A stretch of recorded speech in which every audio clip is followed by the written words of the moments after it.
인양된 천안함의 함수 부분입니다. 배 왼편 아래에 있어야 할 왼쪽 균형핀은 온데간데 없이 사라지고 오른쪽 2010년 3월 26일 북한의 어뢰 공격에 침몰된 천안함. 46명 장병들의 안타까운 희생이 잊혀지기도 전에 연평도 포격, 그리고 최근 정전협정 파기 등 북한의 강도 높은 도발은 계속되고 있다. 열린북한방송은 그날의 사건을 돌아보고 국민들의 안보의식을 높이기 위해 거리로 나섰다. 천안함 피격 3주기 길거리 콘서트.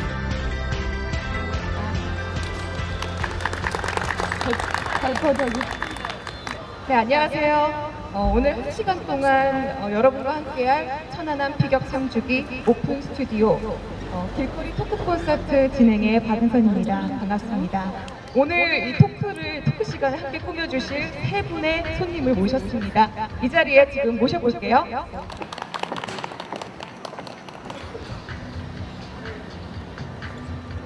세 분 먼저 각자 소개 좀 부탁드릴게요. 오경석. 안녕하세요. 저는 세종연구소에서 북한 문제를 연구하고 있는 오병석입니다. 반갑습니다. 네, 반갑습니다.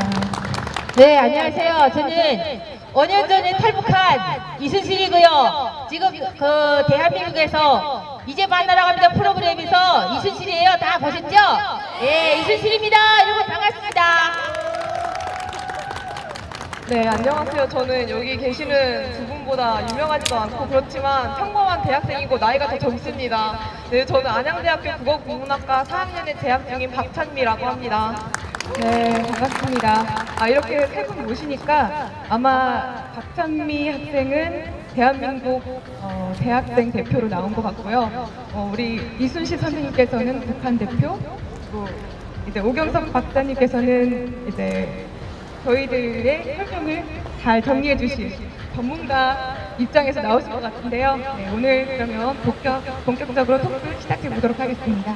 오늘 첫 번째 토크는 OX 퀴즈를 준비해 봤습니다. 천안함과 북한의 도발에 대해서 어떻게 다르게 서로 생각하고 계시는지. 천안함은 북한 정찰 총국에 의해서 발생한 피격 사건이다. 맞으면 O, 틀리면 X 들어주시면 됩니다. 하나, 둘, 셋. 네, 두 분 다 O 들어주셨네요. 네, 그러면 스페인 가서 천안함을 직접 봤었는데 확실히 봐도 외부 수행인 것 같았고, 또한 그런 국제 조사와 그리고 또한 우리나라 언론에서도 그 정부에서도 이미 그런 북한의 소행이라고 인정을 했기 때문에 타당한 근거가 있다고 생각을 합니다. 그 무엇에도 관계없이 북한에서 직접 오빠가 걸어온 전화를 통해서 확인했어요. 제가 지금 그 전화를 하면서 천안함 사건에 대해서 이야기를 했어요. 근데 오빠가 뭐라 그러냐면, 천안함 사건 너네 모르냐? 우리 장군님께서 우리 조선인민의 범죄를 보여준 거다! 그러는 거예요. 그래갖고 그거 어떻게 알았지? 내가 그랬어요. 그랬더니 우리는 다 아는데 너네 왜 몰라? 그러는 거예요. 아무튼요, 북한에서 직접 들었어요. 북한 내부에서는 이미 김정일의 지시하에 정찰총국이 주도해서 천안함 폭침 사건을 일으켰다, 이렇게 이야기를 하고 있고, 그 정보가 대국방송에도 여러 차례 보도를 한 바 있습니다. 그리고 국제조사단에서 조사한 결과도 정확하게 북한의 잠수정에 의한 어뢰 공격에 의해서 폭침됐다라고 하는 조사 결론을 내린 바 있습니다. 네, 북한의 정찰 총국이라는 게 사실 무슨 뜻인지 모르시는 분들도 많을 것 같은데 좀 설명을 해주세요. 대남 공작과 해외 공작을 총괄하는 기구라고 할 수 있습니다. 네. 그 조선 노동당에 있는 35호시라고 작전부를 그 인민무력부의 정찰국하고 이제 합쳐가지고 정찰총국이라는 걸 2009년 2월에 북한이 새로 신설을 했습니다. 그리고 거기 책임자가 그 유명한 김영철 상장입니다. 네. 그리고 그 정찰총국의 주도하에서 일으킨 사건이 이제 천안함 폭침 사건이었습니다. 네. 북한은 언제나 무력으로 대남 도발을 해왔다. 맞으면 O? 벌써 들어주셨어요. 11년 동안 군사복무한 군이 장교였어요. 네, 알고 있습니다. 그 11년 동안만 해도 무력으로 도발한 거에 엄청 많거든요. 저도 뭐 진짜 4단 대기동 훈련이다 하고 목적은 기동 훈련이지만 전쟁에 가까운 그런 훈련을 많이 했어요. 네. 그러니까 그 북한에서는 여러모로 그냥 음으로 양으로 그냥 다 그렇게 한 거예요. 네, 찬미 씨는요, 왜 X라고 생각하세요? 선생님이랑 제가 의미를 다르게 해석한 것 같은데, 무력이라는 것은 결국엔 그런 무기를 통한 그런 군사적인 힘을 나타내는 것이잖아요. 그래서 제가 보았을 때 그런 천안함, 연평도 이런 무력적인 거 말고도 제가 앞에서 말한 것처럼 폭포 사격이나 대남 공작 이런 시도를 통해서 북한이 언제나 무력뿐만 아니라 다른 일로도 도발을 하지 않았나 그런 생각이 들어서 제가 X를 들은 거였거든요. 그러면은 무력 도발의 의미가 사실은 뭘까요? 오 박사님. 예, 무력 도발은 군사력을 이용한 도발로 봐야겠죠. 네, 그런데 무력 도발을 하지 않았던 경우도 있었잖아요. 예, 그런 경우도 있겠죠. 네, 어떤 것들이 있을까요? 대표적인 게 이제 북한이 한국 내에 여러 가지 지하당을 건설하기 위해서 이렇게 공작원을 침투시켜서 네. 이 내부에서 이제 도발을 하는 뭐 그런 것들도 있기 때문에 북한의 도발은 무력적인 수단을 사용하는 군사적 도발이 있고 또 무력적 수단보다는 공작원 침투를 통해서 지하당을 만들고 그 지하당을 통해서 한국의 종북 세력을 움직여서 남남 갈등을 일으키는 이런 도발도 있다고 봅니다. 그렇죠. 생각합니다. 네, 그러면 이 3번 질문의 답은 O인가요, X인가요? 두 분 중에 어느 분이? X가 되겠죠? 네, 그럼 찬미 씨가 맞추셨네요.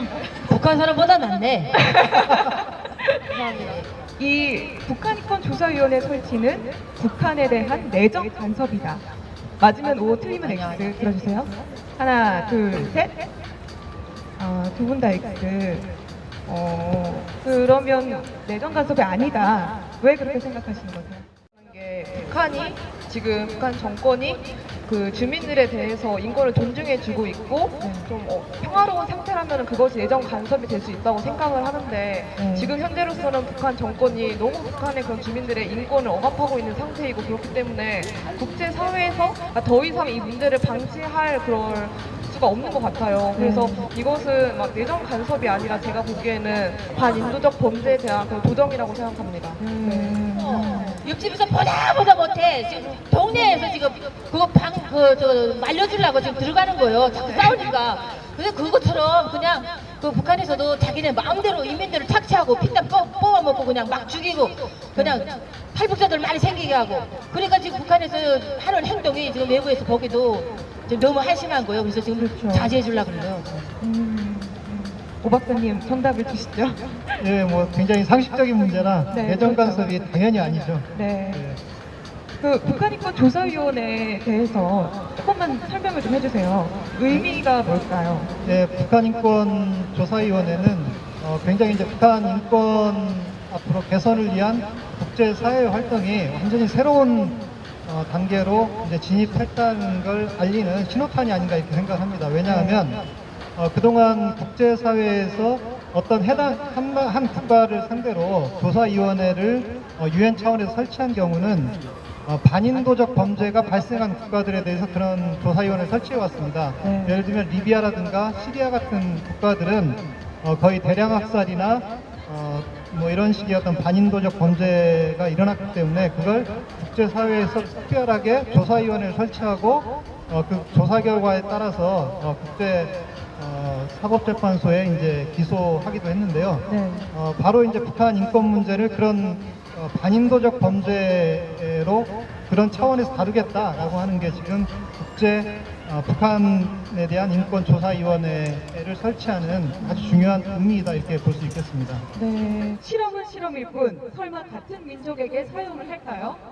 진짜 북한을 하면 해요. 저것들 네. 막 한다니까. 그러니까 안 한다고도 믿지 못해요. 쟤네 죽고 살고 판에 이제 너도 죽고 나도 죽는 판에 한번 해보자고 하면 진짜 할 수도 있다니까요. 오 박사님 어떻게 생각하세요? 예, 북한이 뭐 핵무기를 개발하면 언젠가는 우리에게 사용할 수 있다라고 하는 건 상식적인 얘기죠. 왜냐하면 흔하게 우리가 알고 있는 건 총을 개발하기도 하고 미사일을 개발하기도 하고 또 생화학 무기를 개발하기도 합니다. 그리고 이제 북한은 드디어 핵무기까지 손에 넣었는데 만약에 남북한 간에 전쟁이 일어난다라고 할 때 북한이 우리에게 핵무기를 사용하지 않는다라고 생각하는 건 너무나 순진한 얘기입니다. 6.25 전쟁 때 북한이 우리 민족의 같은 민족에게 총을 쏘고 얼마나 많은 사륙을 했습니까? 또 천안함 폭침 사건도 우리 군 장병을 우리 어떤 해군 전함에 대해서 천안함 공격을 해서 우리 많은 장병들이 희생을 당했습니다. 마찬가지로 남북한 간에 만약에 전쟁이 일어나면 안 되겠지만 전쟁이 일어난다면 북한은 이 핵무기를 사용할 가능성이 대단히 높다 이렇게 볼 수 있겠습니다. 나머지 2번도 한번 볼게요. 북한의 핵을 대화와 협상을 통해 포기시킬 수 있을까요? 한미 씨 어떻게 생각하세요? 포기시킬 수 있을까요? 저도 궁금한 질문입니다. 역시 궁금하시네요. 네, 박사님 대답 좀 해주세요. 다른 분들은 어떻게 생각하세요? 쟤네 말 안 들어. 예, 저도 그렇게 생각합니다. 네. 아마 대화와 협상을 통해서 북한의 핵을 포기시키는 건 굉장히 이제 어려운 상황이 아닌가 이렇게 생각합니다. 왜냐하면 그동안 국제사회에서 핵실험을 하고 나서 핵을 포기한 국가는 단 한 국가도 없었습니다. 네. 이미 핵실험을 했다는 얘기는 핵을 보유하기 위해서 핵실험을 했다는 겁니다. 그래서 북한이라는 국가가 생존할 수 있는 방법은 핵을 갖는 길밖에 없다라고 북한 정권이 생각을 하고 있기 때문에 아마 어떤 식의 협상을 하더라도 그 협상을 통해서 북한의 핵을 포기시킨다는 건 대단히 어려운 게 아닌가 이렇게 생각이 되고요. 그러면 북한 핵 문제를 어떻게 우리가 해결해야 될 거냐라고 하는 질문이 그 다음에 나올 수밖에 없습니다. 그럼 결국 북한의 핵 문제를 해결하는 방법은 핵 문제만 볼 게 아니고 이 핵을 개발하고 보유하고 이걸 한국의 어떤 군사적 대치 상황에서 사용할 가능성이 있는 북한 정권을 어떤 식으로 이 핵을 보유하지 않으려고 하는 국제사회의 어떤 규범이나 질서 어떤 이런 걸 준수하는 정권으로 바꿀 것인가 라고 하는 점에 대해서 우리가 고민을 해야 된다고 생각을 합니다.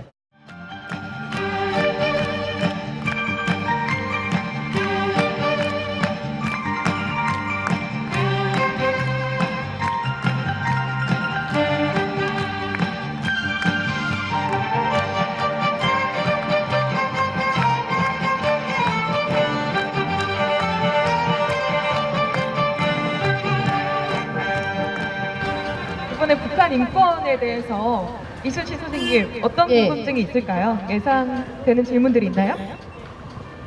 지금 그 한국 사람들은요, 우리가 나가서 이렇게 언론이나 뭐 TV나 이렇게 북한의 인권에 대해서 이야기하면 잘 이해를 못해요. 그리고 그렇죠. 믿지를 못해요. 네. 그렇게 믿을 수 없는 일들이 지금 북한에서 계속 일어나고 있어요. 네. 그래서 지금 공개적으로 알려진 정치범 수용소 문제라든가 네. 또 알려지지 않은 그 철창 같은 다른 또 그 정치범 수용소 같은 게 있어요. 뭐냐면 보위부들이 지금 그 탈북자들을 강제 북송하면 고문하고 막 그러잖아요. 네. 거기서 강제 낙태시키고 여성들을 그냥 막 그렇게 고문하고 그 여성 인권, 아동 인권이라는 말조차 모르고 사는 북한 사람들이 대한민국 사람들은 진짜 그 북한의 인권 상황을 잘 몰라요. 네, 그런 것 같아요. 그래서 이 자리를 통해서 좀 많이 좀 알려줬으면 좋겠어요. 네. 정치범 수용소 내 인권 실상이 얼마나 심각한가요? 이 질문이 있습니다. 오 박사님, 얼마나 심각한가요? 정치범 수용소 내 인권 실상은 정말 굉장히 심각하다고 밖에 달리 표현할 수 있는 방법이 없는데요. 지금 유튜브에도 그 정치범 수용소, 그러니까 북한 14호 개천 수용소 출신 탈북자죠. 신동혁 씨 그 영상이 증언한 영상이 이제 있습니다. 우리가 쉽게 확인할 수 있는데요. 북한에는 정치범 수용소가 지금 5개 정도가 운영되는 것으로 이렇게 알려져 있습니다. 그리고 거기에는 약 8만 명에서 10만 명 정도가 지금 수감되어 있는 걸로 이렇게 알려져 있는데요. 이 정치범 수용소 인권 문제의 가장 단적으로 우리가 보일 수 있는 건 거기에 수감되어 있는 수감자의 약 60% 정도는 직접 자기가 정치적 범죄를 한 사람들이 아니고 정치범의 가족이라는 이유로 연좌제를 적용받아서 수감된 사람들입니다. 그래서 정치범 수용소에 내에서 태어난 사람도 있습니다. 그런 사람들은 내가 왜 정치범인지도 모르고 이 정치범 수용소에서 생활하고 있습니다. 그런 네. 사람이 바로 신동혁 씨입니다. 네. 그런데 여기 이제 인권 상황을 보면 여기 일단 정치범 수용소에 들어가게 되면 북한의 국민증을 박탈합니다. 그러니까 북한의 국민이 아닙니다. 네. 그리고 이 여기에 있는 사람들은 대개 이제 하루에 12시간에서 15시간 동안 강제 노동을 합니다. 네. 그리고 제대로 이 먹을 게 주어지지 않기 때문에 대략 한 3개월 정도 그 정치범 수용소에 들어가서 3개월 정도 내에 적응을 못하면 아마 기아로 또는 그 기아로 인한 여러 가지 질병으로 굶어 죽는 경우가 대략 30% 정도 된다고 합니다. 그리고 이제 여기에 있는 사람들 먹을 게 하도 없으니까 예를 뭐 쥐를 잡아 먹는다든가 이런 식으로 이제 자기 영양을 보충한다든가 또 허기를 채워야 되는 이런 상황이고요. 뭐 죽을 때까지 강제 노동을 하다가 죽어서도 사회에 나오지 못하고 그 수용소에 갇혀야 되는 것이 바로 정치범들의 운명입니다. 그래서 그 정치범 수용소의 어떤 인권 개선, 북한 전반의 인권 개선을 위해서 북한 조사위원회를 설치하기로 이제 결의를 한 겁니다. 네, 이순수 선생님, 2위 내용이요. 북한 주민들에게도 인권과 자유의식이 있나요? 라는 거거든요. 사람에게 인권이 있구나 이거를 한국에 와서 알았어요. 네. 그래서 정말 보면 그 김정일이랑은 뭐 진짜 뭐 애완견도 기른다고 하대. 근데 우리는 애완견을 정말 그 애완견들보다도 더 못한 세상에서 진짜 사람 대접도 못 받고 살았잖아요. 네. 근데 대한민국에 와서 보니까 아 사람한테도 인권이 있구나 이걸 알게 됐고 진짜 지금 북한 사람들 인권에 대한 걸 몰라요. 아주 몰라요. 그 이념 자체를 몰라요. 그래서 이게 탈북자들이 뭐 중국에 갔다 잡혀오면 우리는 당연히 저국을 배반한 사람들이기 때문에 이런 벌을 받구나 하고 그냥 처형하면 처형당하고 때리면 맞고 그렇게 사는 거예요. 네, 북한 인권이 심각하다는 건 알지만 우리가 할 수 있는 일이 있을까요? 이 질문인데요. 사실 북한 인권이 심각하다는 것조차 모르는 사람들도 참 많습니다. 찬미 씨 어때요? 주변 친구들 보면. 아무래도 주변 사람들이 친구들도 봤을 때 북한 네. 인권에 대해서 정말 아까 선생님이 말한 것처럼 전혀 모르는 사람들이 되게 많은 것 같아요. 네. 되게 안타까운 것 같아요, 우리 사회가. 네. 우리가 할 수 있는 일이 어떤 게 있을까요, 박사님? 사실 북한의 인권을 개선하기 위해서는 북한 내부의 북한 주민들에게 인권 개선의 필요성을 알릴 필요가 있고 북한이 얼마나 인권 침해를 당하고 있는지 인권의식이 없는 북한 주민들에게 인권의식을 심어주고 또 민주주의의 필요성을 얘기해줄 필요가 있다고 봅니다. 네. 그걸 우리가 할 수 있는 방법은 대북방송을 통해서 북한 주민들에게 알리는 건데 그걸 위해서 우리 뭐 대학생들이 여기에 자원봉사활동으로 참여할 수도 있겠고 또 여러 가지 후원을 할 수도 있다고 생각을 합니다. 네. 이렇게 관심을 가져주고 자기가 할 수 있는 만큼 조금씩 실천을 한다면 북한 인권 개선에 실질적인 도움이 될 수 있는 여러 가지 다양한 활동을 우리가 할 수 있다고 생각합니다. 네, 생각보다 많은 걸 할 수 있군요. 그러면 가장 첫 번째 스텝은 관심이다 이렇게 말씀해 주신 것 같은데요. 네, 저도 이렇게 북한 인권에 대해서 다시 한번 얘기해 보니까 새삼 깨닫게 되는 것 같은데요. 여러분도 이 시간을 통해서 조금이라도 더 알아가고 관심을 가졌던 시간이 됐었으면 좋겠습니다. 그리고 북핵실험 또한 북한에 대한 다양한 이야기를 나눌 수 있어서 너무 의미가 깊었던 것 같습니다. 그리고 마지막으로 그 천안함이 어떻게 일어났는지에 대해서 그런 사건이 지금 음모론이 또 제시가 되고 있고 그렇게 갈등을 빚고 있는 상황인데 국민들끼리 마음이 너무 아픈 것 같아요. 그래서 정말 박사님이 얘기하신 것대로 다 북한의 소행이고 타당한 증거가 있는데 그래서 이런저런 북한의 소행임을 기억하면서 천안함 사태를 우리가 잊지 않았으면 좋겠습니다. 말도 참 잘하시네요. 네, 어떠세요? 이순신 선생님 오늘 함께 하신 예, 그 천안함 사건에 이어서 다시는 그 앞에서 일어났던 그런 일들이 다시 있어서도 안 되고 네. 또 우리 국민들이 내 나라를 지키는 마음으로 이 안보의 의식도 좀 강화해야 되겠고요. 또 내 나라를 지키는 마음으로 전쟁에 대한 위협을 느끼지 마시고 나도 전쟁이 꽝 일어나면 대한민국 국민으로서 나라를 지키는 일에 뛰어나간다 하는 마음으로 살았으면 좋겠어요. 절대 뭐 무서워할 거 없어요. 쟤네는 미쳤어요. 네, 오 박사님은요? 네, 오늘 천안함 폭침 3주기를 기념해서 지금 행사를 하고 있는데 천안함 폭침 사건으로 희생된 우리 장병들을 다시 한번 추모하는 그런 마음을 갖는 시간이 되었으면 좋겠고요. 또 하나는 이제 그 북한 정권이 불량 정권이고 범죄 국가고 그리고 굉장히 인민들의 어떤 자유, 북한 인민들의 자유와 어떤 평등 이런 걸 거의 억압하는 그런 독재 정권인데 북한 문제의 해결은 결국 북한의 정치적 자유와 그러니까 민주주의와 시장 경제를 도입하는 그런 변화가 일어났을 때만이 가능하기 때문에 우리 국민들이 또 우리 모두가 거기에 대해서 관심을 가지고 북한의 어떤 변화를 위한 노력을 했으면 좋겠습니다. 네, 오늘 세 분 좋은 이야기 해주셔서 너무 고맙습니다. 감사합니다. 네.